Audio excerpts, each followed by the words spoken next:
When my sister, Kayla, got engaged, everyone in the family acted like it was the second coming of Cinderella. She was the golden child, pretty, outgoing, always got her way. I'm her older sister, 31, the quiet one, the responsible one. I've always been the one who showed up, paid my part, kept the peace, and didn't make waves. So when Kayla called to tell me about the wedding, I was genuinely happy for her. I said, finally, he popped the question, and she giggled like she'd been waiting for this moment her entire life. She told me it would be a destination wedding in California at a vineyard, and that it was going to be simple but elegant. That phrase alone should have been a red flag, because Kayla's version of simple involves floral arches that cost more than my car and designer bridesmaid robes with everyone's initials hand-stitched in gold. Still, I wanted to support her. I offered to help plan. I'm good with budgets, spreadsheets, logistics. She brushed me off with, "It's okay, we've got it covered." Months go by. My mom keeps me updated with little things: the dress fitting, the venue deposit, the rehearsal dinner. I start saving for the trip, expecting the usual: airfare, hotel, maybe a small gift. Then one night my aunt calls. She sounds weird. She says, "Honey, have you paid your share yet?" I'm like, "My share of what?" She hesitates. "The wedding package." That's when she explains.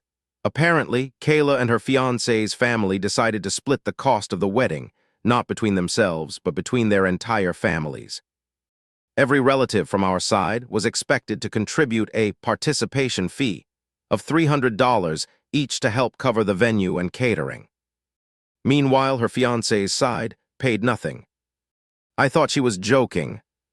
"You mean like they asked us to donate?" She said. "No, it's required if you're attending. Your name has to be on the list, or you can't RSVP." I literally laughed out loud. So it's a cover charge now, but she wasn't laughing. They said it's only fair, since our family is bigger. I felt my stomach drop. I hung up and immediately called my mom. She answered all cheerful. "Hi, sweetie." "Mom," I said, "what's this about us paying to go to the wedding?" Silence. Then a sigh. "Oh, honey, don't make it a big deal. Kayla and Mark had to make some compromises. The venue is expensive. So expensive that guests have to pay admission," I snapped. "They're not making anyone do anything. It's just our side, right?" Mom hesitated again. "Well, Mark's parents said they already paid for the rehearsal dinner and the band, so this was the fair way to balance it." I couldn't believe what I was hearing. "Fair? You think it's fair that we're literally funding her wedding while his family gets a free party?" Mom started guilt-tripping me. "Kayla worked so hard planning this, and she wants everyone there. Don't ruin it with negativity." Negativity. That's what she always calls it when I don't roll over. I told her, I love my sister, but I'm not paying to attend her wedding. "That's insane." Mom said, "Fine. But don't come crying later when she's hurt." Over the next few days, the group chat lit up. Cousins, aunts, uncles, everyone was angry but too polite to say anything directly. Some said they couldn't afford it. Others said it was tacky. One uncle actually paid already because he didn't want drama. Then Kayla messaged me directly. Her text said, "Hey, I heard you're making a big deal about the contribution thing. Please don't be difficult." I replied, "It's not difficult to expect to attend a wedding without paying admission." She responded almost instantly, "It's not like that. It's just helping cover costs. Everyone's pitching in. You make good money, it's not a big deal for you." That last sentence lit a fire in me. Because yeah, I do all right.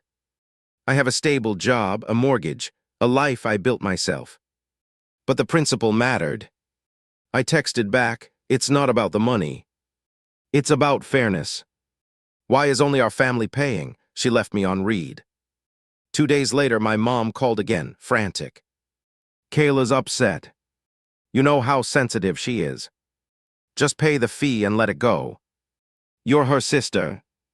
I said, if she cared about family, she wouldn't be charging us to celebrate her. That's when my mom snapped. "You've always been jealous of her. You can't stand that she's finally having her moment. Jealous. The classic weapon.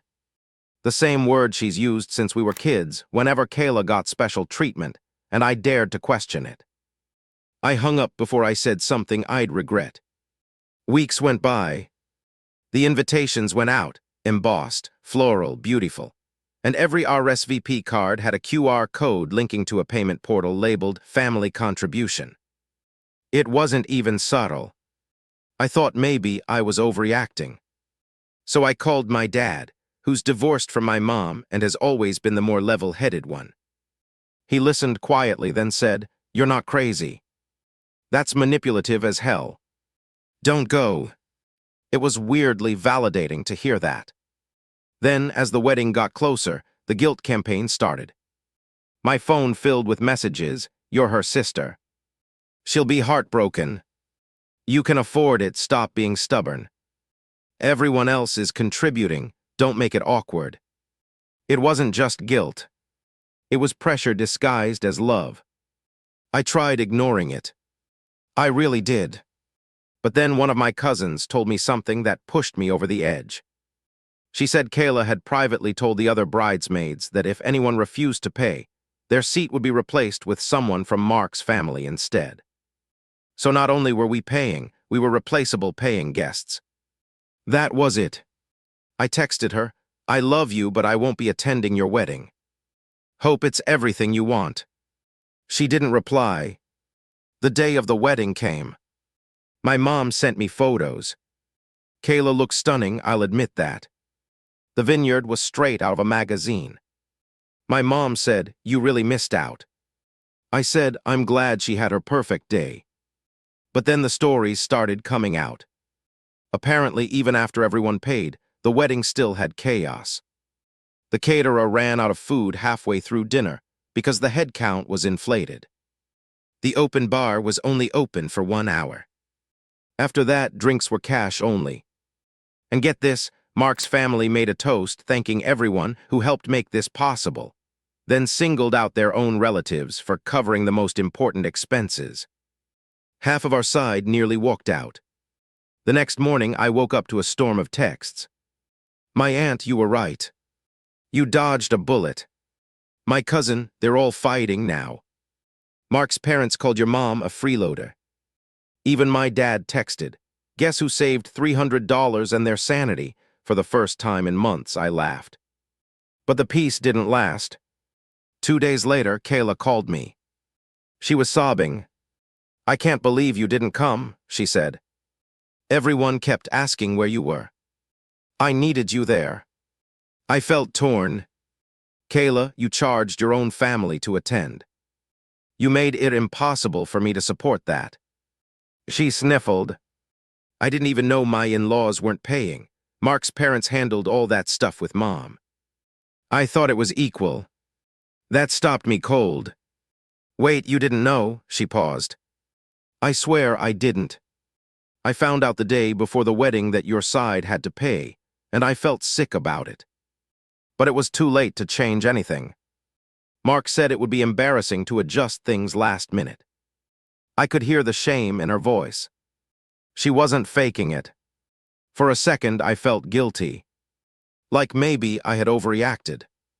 But then she said, "Still, you could have just paid it. It wasn't that much." And just like that, the sympathy evaporated. "It's not about the money, Kayla," I said. "It's about principle. You didn't stand up for your family when it mattered."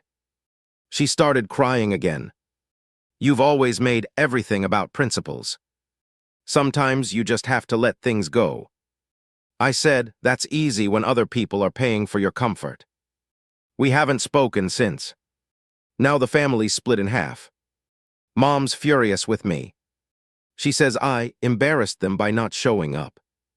Dad says I did the right thing. A few relatives quietly told me they admired that I stood my ground.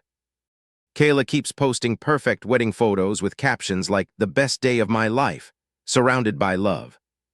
But the comments section tells a different story. Cousins and aunts leaving polite but cold remarks. Her new in-laws posting things like, "So glad to be part of this wonderful family." as if marking territory. It's been 3 months now. She hasn't called. I still feel weirdly conflicted. I didn't want to hurt her. I just didn't want to be part of something that felt wrong. Sometimes late at night, I replay it all in my head. I imagine sitting there at that vineyard table, smiling for photos, pretending everything was okay while knowing we were literally paying for the privilege to exist there. And I know I would have felt worse staying silent than I do now. So yeah, maybe I was stubborn. Maybe I embarrassed my mom. But I wasn't willing to pay a fee just to watch my sister marry into a family that already sees us as lesser. I didn't burn the bridge, I just refused to build it with my wallet. So am I wrong for refusing to go to my sister's wedding, after finding out only our side of the family had to pay to attend?